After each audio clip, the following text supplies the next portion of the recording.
Fairy Sightings Podcast, where we listen to people's fairy encounters. But take heed, we're not talking about winged Tinkerbells here. These are real fairies, real encounters that took people like you and I by surprise. Stay a while and hear their stories. My name is Jo Hickey Hall, and I'm a folklore researcher. This is a shortened version of the interview. In the full hour-and-a-half length episode on Patreon, we explore how hard it is for people to talk about these experiences. Gina reveals how, along with her sisters, they would leave offerings in the garden and conduct ceremonies in honour of the beings that existed there. She tells me about a spirit woman who appeared in their childhood home occasionally and whom other members of the family saw. The woman had previously lived in the house but hadn't died there. And we also hear how her father's family seemed to be sensitive to these worlds. For the full-length version, please join us on Patreon/the Modern Fairy Sightings Podcast. Hello everybody and welcome to the Modern Fairy Sightings Podcast. I'm Jo Hickey Hall and my guest this time is artist and creator, maker of otherworldly creations, of which I'm very familiar with, and outsider artist, Gina McAdam. Welcome, Gina. Hello. Hi. So Hi. been in touch for a while, haven't we? Because actually you were in our Patreon group when we bumped into each other at Karen Kay's Fairy Fair down in Glastonbury, which was it the beginning of last year or the end of the year before? But anyway, it was about 18 months It back. was March last year, right at the beginning. Yeah. And it feels quite intuitive art. Do you want to talk a little bit about that, and let people know what it is that you do? Because we're going to get on to, your personal experiences, your fairy experiences, and your relationship with the other world has been, but it feels like your art is very kind of rooted in that. Yeah. So I've always been interested in woodcuts, medieval woodcuts, illustration, outsider art, and things in that hemisphere. And that led me on to study illustration. And I went to Edinburgh College of Art to do that, which was perfect for me. Edinburgh was just the right vibe. It was a wonderful city to be in for me. And then that took me on to the Royal College of Art study. But my fairy core, as it were, has always been, and that's something that I've always had in my work. So initially using my inspirations, worked with prints and printmaking, but that went right through to doing my master's at the Royal College of Art. So it's something that's just followed me through, and I've taken 2D to 3D. I make weavings, and I felt using flax and natural materials now. So yeah, it's something that I'm still doing now. Yeah, we spoke a little bit about outsider art before we jumped on to Zoom. But actually, you were trained in the arts in that case then, because was it illustration that you originally studied? Yes, yeah, it was illustration. But yeah, I've always been an artist. So I always knew I wanted to be an artist and I always knew I was going to do that and that. I just pursued that from my first day, and it's never really been any different. But my inspiration has always been kind of, even though I took formal training route myself, yeah, it's always been the books, the church paintings, the inscribed walls, the all the things that were handmade, really, that kind of drew me in, and also intertwined with folklore and kind of folk stories and tales. I remember just being given the Brothers Grimm collective of stories when I was really small and just sort of soaking all of that up. And then I took that through when I studied illustration, and I just wanted to dissect the stories and look at the meaning and the morals and things behind it and dig for information and kind of recreate them for myself, which is what I did. This was all really unfashionable. When I went to Royal College of Art, I was still doing this. I actually ended up writing my dissertation on the meaning of fairies and J.M. Barrie's novels and looking at Tinkerbells and things like that. And I was actually working, I was loving the work I was doing, but I also knew it wasn't very fashionable. So I watered it down with other aspects, and mini discs are a big thing at the moment, and I made recordings on my mini disc. Vaguely remember But that. I still, half of my work was still in print. Yeah, and it was still a sort of animation. So I was still split, really. I was still following that direction, even though it was a hard one to justify, really, because it wasn't a fashionable thing to be interested in at the time.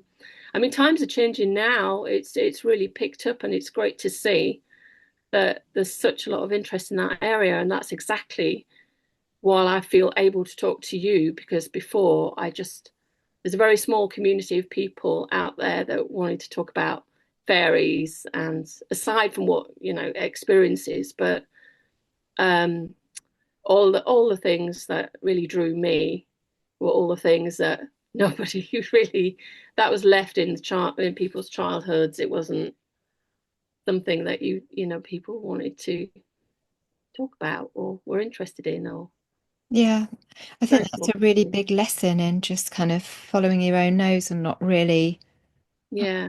worrying about what other people are doing. Because I just find if you're doing something that you just really enjoy, um, and it doesn't kind of run in line with what other people are doing, that can be quite hard, especially if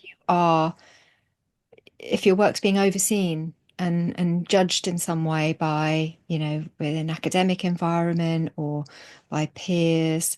And it is hard just just to carry on doing what you're doing and giving yourself permission to do that when externally that's not always the message that you're receiving. So I'm really glad that you just kind of followed your heart and went with Yeah. what felt interesting to you, because the whole setup with any kind of say, for instance, in an academic setting, you're then having to mold it to whatever you feel is acceptable to somebody else. When that's particularly with art, that's an inspiration of any kind. That's not how it works. It wants to come through, and wants to come through in any way and any shape that it does. Um, and what's more important to, this is what I try and sort of do myself now because I've experienced that myself and for my kids, is just how important it is to allow ourselves to get out of the way and let what it is come through, and not kind of jump into judging what it should look like, but more kind of exploring it and letting it have its own voice. So, and I feel like that really comes through in Mm. your work because they're so full of character. Mm. So in terms of your work and how it's sort of in part fed from your early experiences, can you talk a little about, what those early experiences were and how Otherworld has kind of interconnected with the rest of your life? I've had experiences my entire life, as early as I can remember. So I grew up with two older sisters just outside of Scarborough in at 1910, 19, somewhere in that period house, Mm. my family. Um, my parents still live there, and so it's been our sort of family home, as it were. We're a little bit of a village, so we're slightly more rural. I would have been so young, a lot, but I do remember that I was never really entirely alone. I'm growing up with two sisters. it could have been the case. It was the case. We all did play a lot outside, but I spent a lot of time alone outside, and I was always wandering around the garden talking to myself.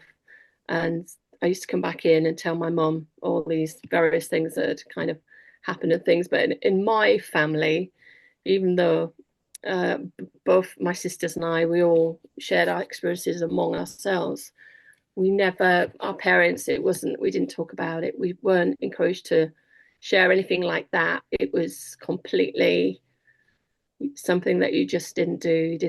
You wouldn't have been believed. And it actually made my mum quite angry, if you wanted to talk about things like that. So it wasn't brought up, it was dismissed. We weren't a Christian family, we were atheists, I guess, but brought up in a very C of E based school, church, all nearby. My school was C of E. It's a religious undercurrent wherever you go, and I don't know if it was a time, but we may have been atheists, but it was kind of religious upbringing. I didn't know of anyone but my sisters. My sisters didn't know of anybody. We just didn't. You didn't speak about things that you might have seen, which was really hard because actually, for myself and my sisters, we saw an awful lot. The house that we grew up in was had some sort of haunting going on, and I remember from my earliest days seeing that lady walking around the house, and I began to distinguish between that lady not being my mother, which was one of my earliest memories. She's not my mother, but she used to walk around the landing upstairs. Wow. And I remember discussing that with my sisters, and that was just something that was part of our house, and it was completely normalized to us that we'd see this lady. And it wasn't something that we liked particularly, but we weren't scared either. So going back to the garden, yeah, I remember being small and wandering around in that garden, but not being entirely alone ever. And going out there to play with something. And that was sometimes not altogether a positive experience. When I was around 3, around that age, I had my stomach pumped for eating. I think at the time it was slug pellets, but this, it was the 70s, and I'm not sure how attentive my parents were at that time, or my parents in particular. But I remember always trying to make passage into a magical world. I think that's the best way of putting it. And on other occasions, I would eat flowers. So foxgloves were my particular favourite, and I was always getting told off for picking them off and putting my fingers in all of them. But I guess what my mom didn't know is I also ate them. So I used to gather them up and eat them, and that was my passage in a way to a different place. That was my promise. That's all I can remember it as. It was. I could tell, as I say, I realised pretty quickly that I couldn't tell my mother about the things that I'd seen. And I remember being really frustrated about that because it was just, I was going to get in trouble if I told her. So I'd keep quiet that I'd ingested a bunch of foxgloves or whatever. But that did lead to other trips to the doctors. So I must have been a bit of a handful as a child. My mum was always regaling stories of that. So that was my earliest kind of memory of my garden, and kind of the start of my journey of seeing things, I suppose. And these are not always by the way, fairy folk, not in the least. So there was the photograph that I sent you. This was interesting because it did actually trigger a memory. I knew there was a photograph, and I knew that there was an event. So on the day of that photograph being taken, I must have been about 5 years old, and we were coming towards the last of the years that Scarborough used to have the traditional Scarborough Fair, which was the procession and floats and dressing up in medieval costume and ladies giving out little licorice root and bouquets of lavender to us kids on the side, and it was a big thing. So we were going, and for the occasion, my mum had bought me a dress, and I was really, really chuffed with this dress, and I put the dress on. And it was my mum was taking a very long time to get ready. So I remember thinking, well, I look great. I'm going to go and show them in the garden. So I went out into the garden and I spent some time in there twirling about whatever was going on. And then my mum came out, typical of the 80s. She wanted to line us all up for photographs. So she came out with a camera. And I remember her being a bit annoyed because I'd got dirty and it was a white dress. But I was just so thrilled that I'd passed the muster because I'd done something right. And I had a photo taken on that day. And that's when I look at that photo, I can remember nothing of the experiences apart from, when I say experiences, I mean anything otherworldly. But I was by myself out there, and yet I was not by myself. It was something as classed as an invisible friend, which is what, if ever I spoke about anything, that's how my parents kind of so that's how hoped or talked about it. Yeah.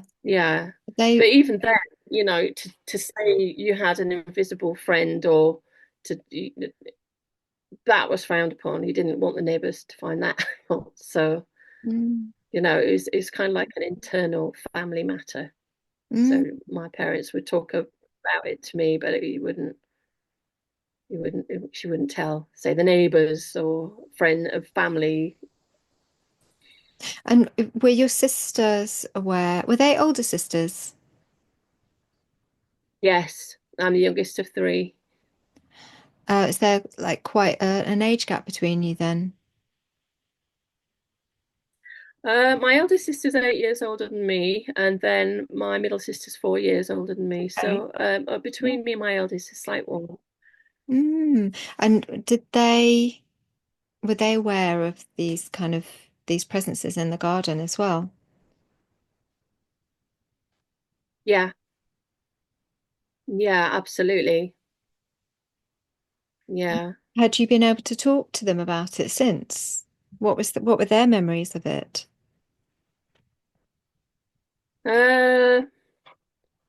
It's a tricky one, because my sister and we still have ongoing experiences, and we talk all the time, but we will talk about what we've been doing that day and then drop in, oh, and you never get last week I was, and we share the most,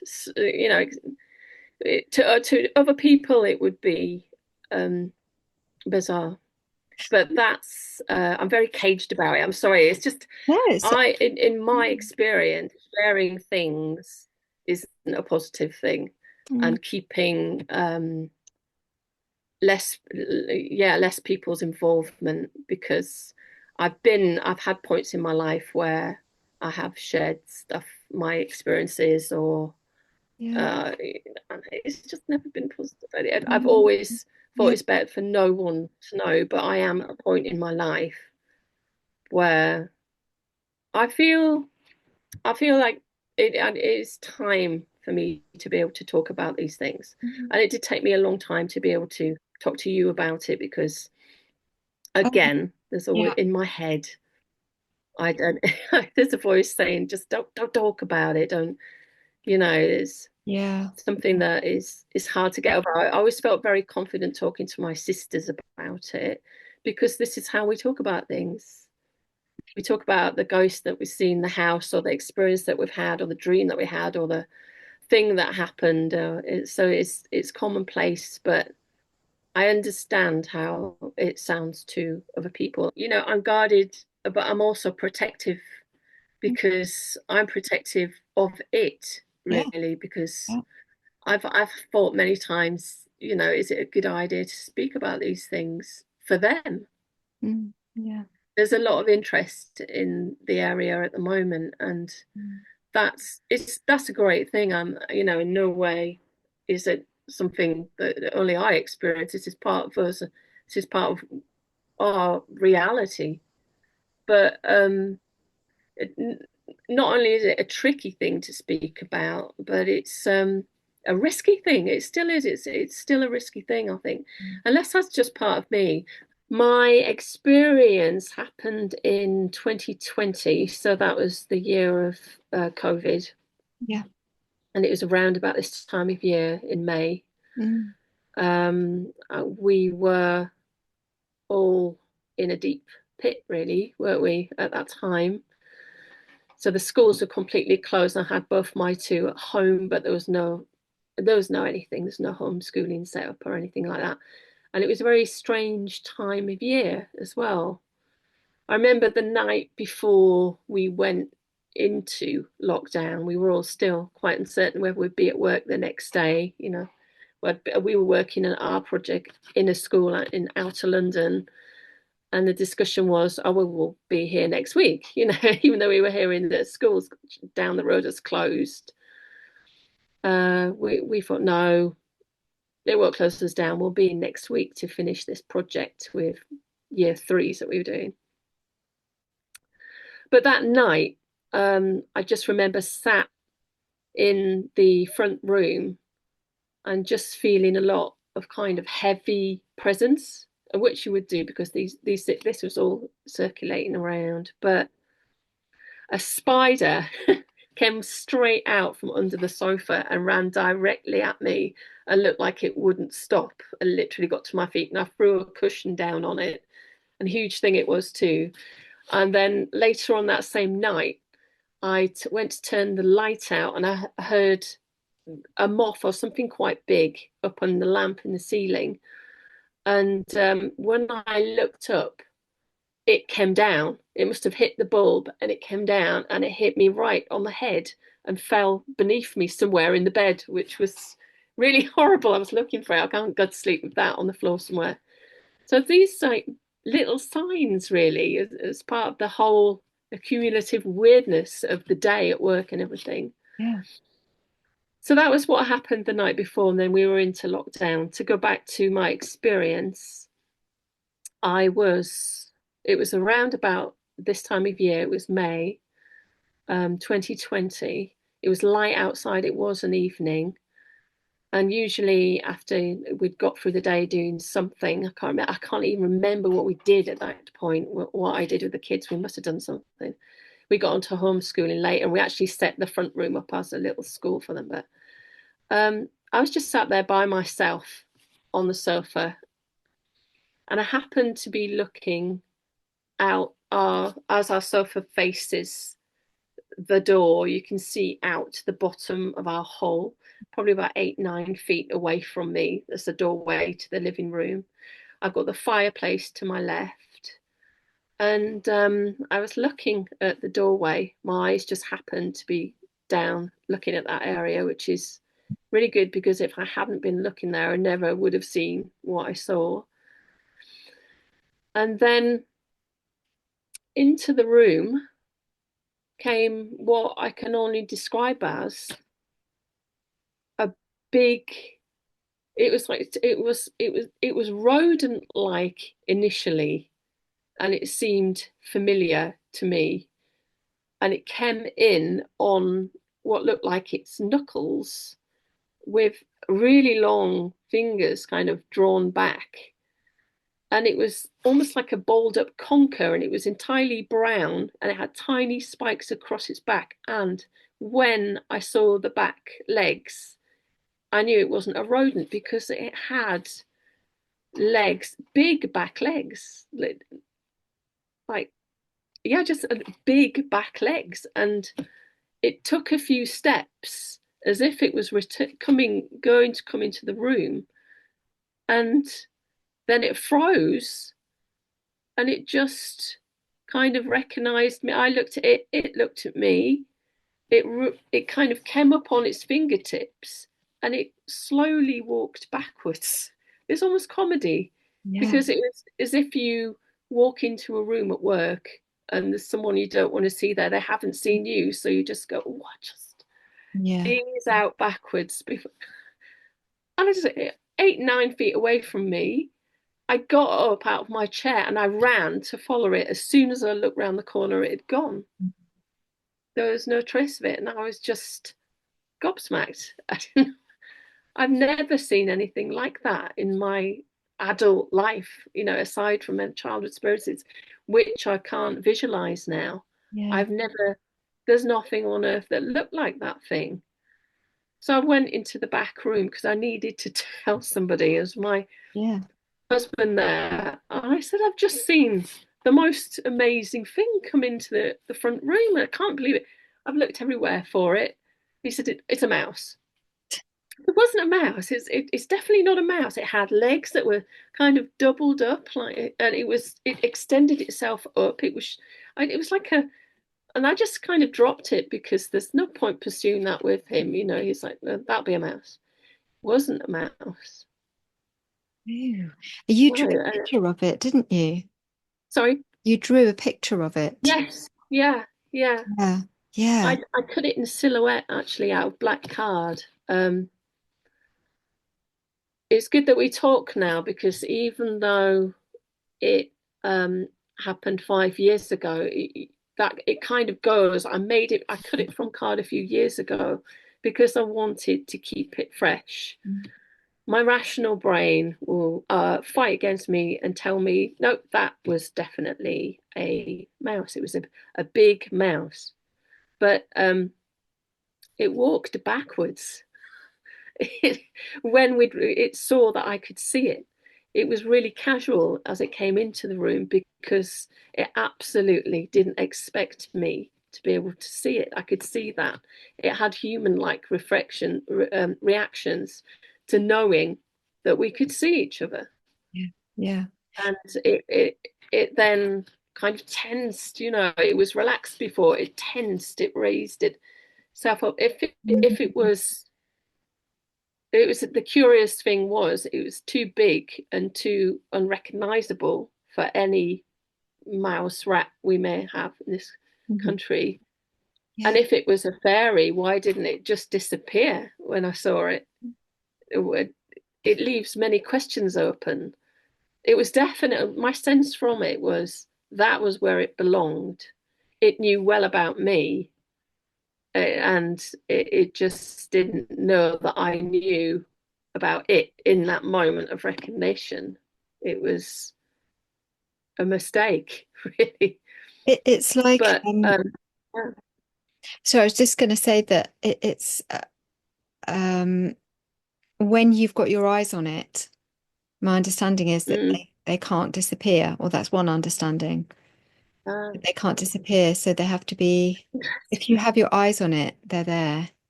So for instance, when I saw mine, I don't know what happened, either blinked or looked away, and that's when it went. Yeah. And it's the holding the gaze keeps them there. Maybe when it backed up, because it wouldn't have had a choice to go forward, I'm guessing, because that would have come further into the lounge. But if it backed up and went out of your range of vision, maybe that's when it was able to disappear. I have no idea, because Yeah. we don't know, but that Yeah. idea would, I guess, work from from that perspective. It makes sense to me, because I absolutely shot after it, and I there would, because of the length of our hall, yeah, I would have seen something, I think. And if it had gone into the back room where my husband was sat, he would have seen something. Mm. A cat would have seen something. Mm. Yeah, it just seemed to be there was no trace. As soon as I reached that door frame and looked round, gone. Yeah. There's just the evening light down the hall. It was just that one moment. And as I say, if I hadn't been looking down at that door frame, I would never have seen that. I don't think. Yeah. Yeah. that you were looking at that. And that, of course, so we've got the threshold of COVID lockdown Yeah. and the time that, it's such a marker in people's lives, isn't it? Everyone's life. Mm. Mm. And then you've got the actual threshold of the door where you saw it. And they Yeah. often do turn up around thresholds. Yeah. That's the hearth, the window, doorway, Yeah. end of the garden gate. Yeah. These are all Yeah. thresholds. Yeah. Um, how big was it again? I think you showed with your hands. I wasn't sure if you were If showing I show yourself. you with Okay. my hands, so if you've got a mouse, it was similar to that sort of size. Yeah. Does that help? It had a bigger back end. It had a kind of bigger back end and a smaller head. Mm. It had legs that were kind of like a dog's leg almost. It had hind legs. It Mhm. had that kind of muscular top leg Mhm. and lower leg. But it was on all fours, but it needn't have necessarily always been on all fours, because when the front two hands kind of extended, I could see that it could raise itself up, and they were more like arms in a way. I knew as the moment, and it was head first, that it came into the room, that it wasn't a mouse. But my brain, I don't know what happens in those moments. Your brain, it's not even scrambling at that point. It takes a second. I just took it all in, and I have a very clear view of it mentally because of that. There's certain features, the spiky back, like the conkerness of it. I can't see any of its face. I absolutely can't see its face, but I know it was looking at me, because we looked at each other, and that's when it did its reverse. I've had other occurrences in that room, which then I thought, well, maybe that is somehow linked to that. And I've actually had my sister come and stay. Mhm. So after that, of course, my sister's one of the first people that I tell about that. And when she comes, that's our guest room as well, because our house is just a 3-bedroom house. So, she stays in the room a year later, and tells me she sees these little wisps of smoke. Now, I've been seeing those little wisps, and I've kind of dismissed them, really knowing what they are. You broke up Um, there, but they're kind of smudgy black. were you saying wisps of smoke? Yeah, wisps, sort of smudgy black, smoky wisps Uh-huh. that would just streak across the room. So I'd been seeing those since we've moved into that house, more or less. So really quick, corner of your eye, streak of smoke, then gone. Unlike smoke, it takes a while to dissipate and disappear completely. It doesn't. It's gone. It's like somebody's drawn a charcoal line and wiped it out instantly, just outside your vision. So those were always connected to that fireplace. They would always somehow come out or were around that fireplace, which is disused. They might use it at Christmas or something, but we don't use a fireplace. So I really felt like there was a connection with that fireplace. So yeah, she told me about those, which I knew about. And then I thought, well, was it coming back to go back to the Mhm. fireplace?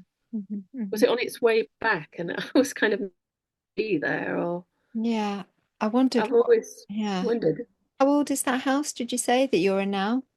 It was built between the two world wars. I think it Yeah, was same this whole time. estate was kind of constructed at the beginning of well, at the end of the first, and stopped, and then finished somewhere after the second. Oh, wow. Okay. So it's somewhere in there, but it's a family home, and um, yeah, it definitely has. We haven't changed it an awful lot. Do you know if your husband's family had ever been open to these worlds at all? I would think not, Mm-hmm. but I don't know. But yeah, I wouldn't think so.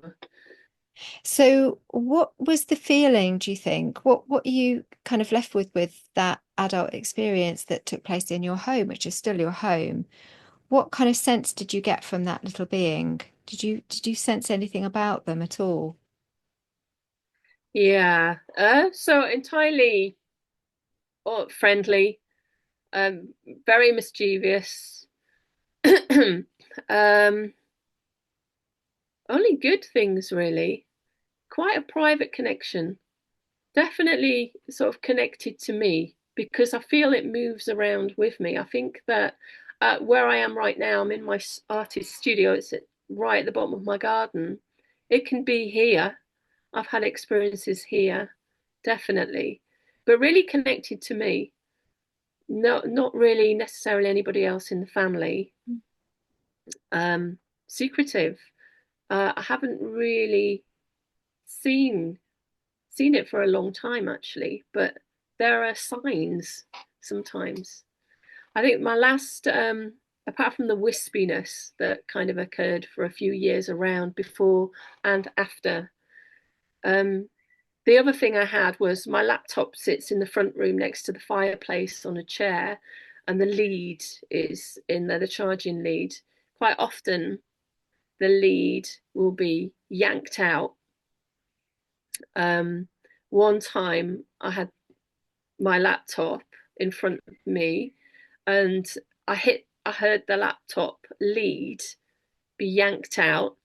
It hit the floor, and then straight parallel from where my laptop was in front of me to past me, there was a sort of wind, as if something had passed me really, really quickly, and sort of chittering sound, like that's what, like something had run just really quickly, having yanked that out of there and then run past me.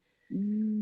And as I was telling you before I've set my laptop in my studio now, I was waiting for you to come online. I went to make a drink, came back, and it's on the table. And again, the lead's been pulled out. And that was a funny little thing Yeah. because I honestly haven't had that for ages. And when I knew that I was going to talk to you, I spoke to someone at the fairy fair. Is it Hair Girl, Kate? Kate Hair Oh, Girl? Kate, her girl. Yeah, Kate. Yes, yes, yes. So I spoke to her about it, and because one thing I was really worried about was offending whatever the little being is. I don't want it to desert me. This is the thing. Actually, that's a horrible thought. I really want it to stay around. So I didn't want to offend it. And she said, she told me about her experience, and she said, "Oh, maybe ask permission or leave an offering." But every single time I kind of did that, I'd be met with a mixed response, and my inner feeling was I still wasn't really sure. But after the initial time, I did it initially one time. I found in my just outside my studio a pumpkin which I'd grown and forgotten about. It had been covered over with grass, and it survived all the winter. And in March, there it was. It was solid, and the insides had kind of turned to liquid. But I grow loads of pumpkins. I just love them. This thing was completely intact. So I just punched some little holes in it and emptied all the water out. And then it's just the most beautifully coloured thing. I varnished it and I kept it. That was like a little gift. It was like a little consent of something because Yeah. my studio is not overgrown at the front, and I can't imagine how it grew without me seeing it being there, but it kind of did, and it's just something I kept. But still, it's been a long time since I've spoken to you. Mm. Um, yeah, I don't feel that speaking to you is a bad thing Yeah. about it. Like I say, with the lead being pulled out, I feel like there is still some interaction and around me Mhm. and the family home, and it's also kind of its home too, but it can go years. You can go a year or 2 years, absolutely nothing, see nothing at all, or Mhm. sense nothing, and yeah, that could easily it could be another 5 years since anything else happens. Yeah, I find that Uh, too, that it can, you have these periods of activity and, being in the group, but the Patreon group and checking in with others. How are other people finding this now? Anyone, what people find it? You'll find that other people experience those periods of activity as well. And then there's just nothing for ages. And it doesn't seem to follow a pattern, aside from around a kind of Beltane and Samhain. Those do definitely, they're always hot spots in the year. But aside yeah, from that, there isn't really a pattern to it. I'm tempted to ask as well, did you used to, was there a shrub in the garden in your childhood home that you used to sit underneath? there were several. Yeah. So Is we that had Chicken Run, and there was a shrub there that I remember going behind because you could be quite well hidden. There was some blackcurrant bushes that were quite big, and there was a strip of lawn, and behind that an apple tree, and some of us, it could have been roses at the time. And I remember if you went between those, you were really well hidden from my mother, who could occasionally come out the back kitchen door. She wouldn't be able to see me. And then there was a slit passage along the side of the house to the front garden. My mother was always a very keen gardener and still is, and the front garden's just a floral abundance. That's her thing and my thing now. But yeah, there was areas that were you could go undetected. They were definitely crawling places. That's so cool because it feels like there's some kind of reflection of that in the fact that you've got your studio at the bottom of the garden. Yeah, It's a bit like that, a hiding place at the bottom of the garden that's just yours, that yeah, your, and maybe this is your space to reconnect with those beings, and maybe those places hidden in the shrubbery, somehow that feels important. So I don't know whether that's something you could explore maybe with your art, is imagining being back there in the mm, shrubbery and just kind of yeah, see what wants to come through in your artwork, because it might be a way of remembering or reconnecting with those times if it feels right to do so. I mean, there's always the right time to do these things. Sometimes it doesn't feel right to do it at all, but you can decide that and see how that feels to you. But I think that's really good advice from Kate. She's a good friend of mine. mm, She knows her stuff. Actually, the being that she saw, it sounds a little bit similar to what you saw. Well, yeah. We spoke about it. Yeah, yeah, exactly. For people that haven't heard that episode, that is an episode on the podcast. But it was wearing a little tweed suit, wasn't it? And this high whistling sound that it was making. And also, it kind of looked a bit like a frog or a toad, but wearing a tweed suit. So this kind of diminutive little figure, similar sort of size to what you'd seen. They are out there, they're out there. yeah, Not only in the because she saw it on the side of the road, on the side of a lane in long grass, whereas yours is in a home. They're out, yeah. they're everywhere.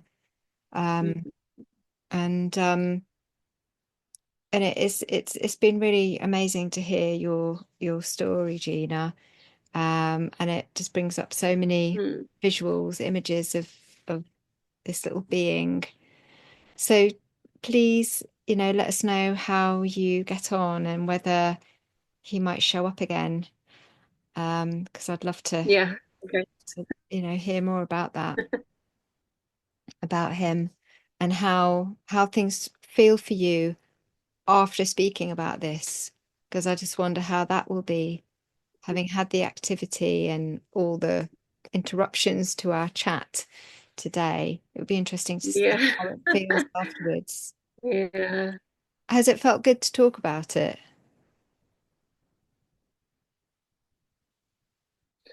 Initially, it was hard because, as you say, how things feel afterwards. maybe it wasn't talking about my fairy experience that was difficult. My sense of worldly and my life emerged in that, and having to talk about that, it's difficult. I think for me, it's quite a private thing, but it's good to talk about it. I'm glad we've been able throughout. I feel it's been a great experience. I don't feel there's anything bad come of that.